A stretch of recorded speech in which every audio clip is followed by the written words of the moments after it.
Hey bookworms, welcome back to my channel and to another review, and in this video I'll talk about The Lying Game by Ruth Ware.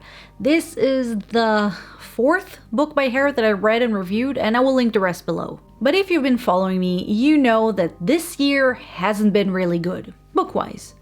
I know it's only March, but I didn't read one book this year that I really loved. Some were okay, one was totally bonkers, A Peculiar Peril, I'm Looking at You, and I just wanted something nice. I've read Ruth Ware's books before and I figured at least I'll give something familiar a chance, and I just really wanted to enjoy reading a book after a while where I wasn't really enjoying myself. So, The Lying Game. In this book, we have four childhood friends who come together after years of living their separate lives because apparently someone seemed to know of a terrible secret they all kept all those years.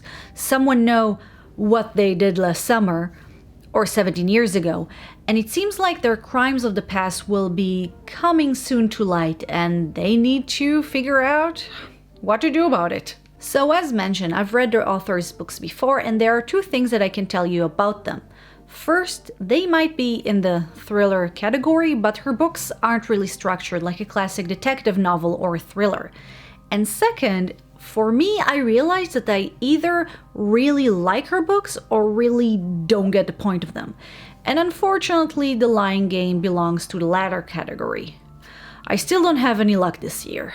Let's hope the book that I'm reading now will improve soon. Similarly to In a Dark, Dark Wood or The Guest List, which isn't a Ruth Ware book, this book has two timelines. Most of it happens in the present, told from the point of view of Isa, which is one of those childhood friends. But every now and then we'll get flashbacks that give us glimpses of, pieces of the puzzle of what happened in the past that they're so afraid will come to light. There is a mystery. The readers are wondering what it was that they did, how it came to be. I mean, it's pretty obvious after a while what it was, but the details surrounding it are more surprising. And the girls are wondering who it is that knows about this secret, and of course the suspense of how they're going to get away with it. Again. And personally, I'm not a huge fan of that kind of structure. I like my thrillers to be about a figure that goes around, gathering clues, putting two and two together until they solve the mystery. However, again, this isn't really Ruth Ware's style, so I can't complain that much. But I suppose what really bothered me was just everything surrounding the mystery. I did like a lot of stuff, and I will tell you about it in a bit, but I guess this time I'm doing the negatives first. Most characters were rather unlikable, and as much as some were meant to be unlikable, you do need some characters to root for. Also, the entire premise of the book relies on both the loyalty that stays between people who didn't see each other for years, and also their ability not to move on for a thing that happened in high school. And I always find it so weird when books do that. Of course, we all have those childhood friends that years apart can sever the bond between, or a thing that happened to us when we were young that still affect us. But come on, do you really remember that one person who called you fat in high school? If when you're 16, your school friend was known to make up stories, would you still think of them as a liar 17 years later? Don't people change? Don't people realize that others change? I'm just trying to imagine me meeting people I went to high school with. Most probably wouldn't remember who I am. I would never hold things against them unless they did something really awful, like, I don't know, killing someone. I changed a lot since then, and sure, I'd like to give the benefit of the doubt to my friends from back then, but if my closest friend 17 years ago, with whom I haven't spoken since, would have called me all of a sudden and say, hey, help me cover up a crime. Especially now that I have a baby to look after. Not me, thank God, but Isa, the character. I'm not sure I would have jumped so quickly when she would say so. I would like to know what you think though. I always find it so baffling when I see books and movies talk about high school like the peak of our lives, the most substantial part of it, and afterwards it just goes downhill. For me and many other people, it's just after high school that life really began. I mean, what age are the people who are writing those things? Anyway, I promise good things, so let's get to it. First, it's a very fast read, and if you're looking for something fun to pass the time, a thriller that isn't gory or anything, go for it. But what I really liked about it was the nonchalant way in which it subverts some tropes, like no big deal. First, Isa is not an unreliable narrator.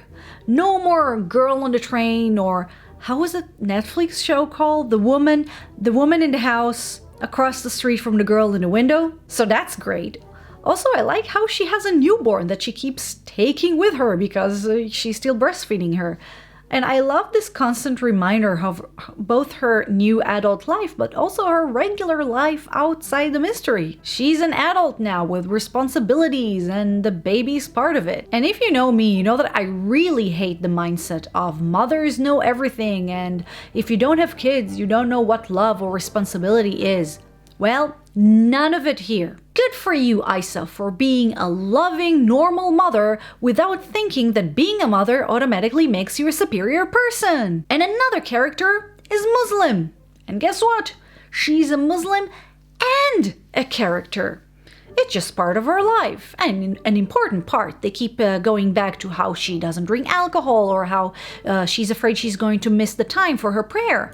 But she's also a doctor and a kind and reliable person. She's not just the Muslim girl, because it's important to put minorities in books and then forget they're actual people and do absolutely nothing with their characters that doesn't directly relate to their minority.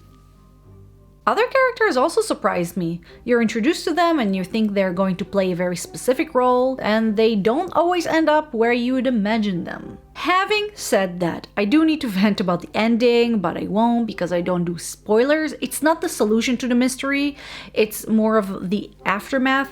Isa makes a decision about her personal life that I really disagreed with, but it's her life. If any of you read the book and want to discuss that in the comments, warning about spoilers, I'm in. So, to conclude, this wasn't the book to change one's life, but I don't think anyone would have thought it might have been. But it was a meh, fun thriller with some cool tropes, some annoying ones, but at least it wasn't exactly like all those other thrillers. So if you want something to pass the time, a female-led thriller that isn't about a possibly mentally ill woman that drinks a lot, go read this one. If, however, you want a better thriller or to start reading Ruth Ware, I recommend The Death of Mrs. Westaway or The Turn of the Key instead. And those were my thoughts on The Lying Game. Have you read it? What do you think about it? What is your favorite Ruth Ware book, or do you recommend a different author? Anyway, guys, thank you very much for watching my review. I really hope you enjoyed it, and if you did, please don't forget to click the like button, subscribe to my channel, and leave a comment down below so that YouTube won't forget about me. Guys, thanks again for watching, and I'll see you next time. Bye bye.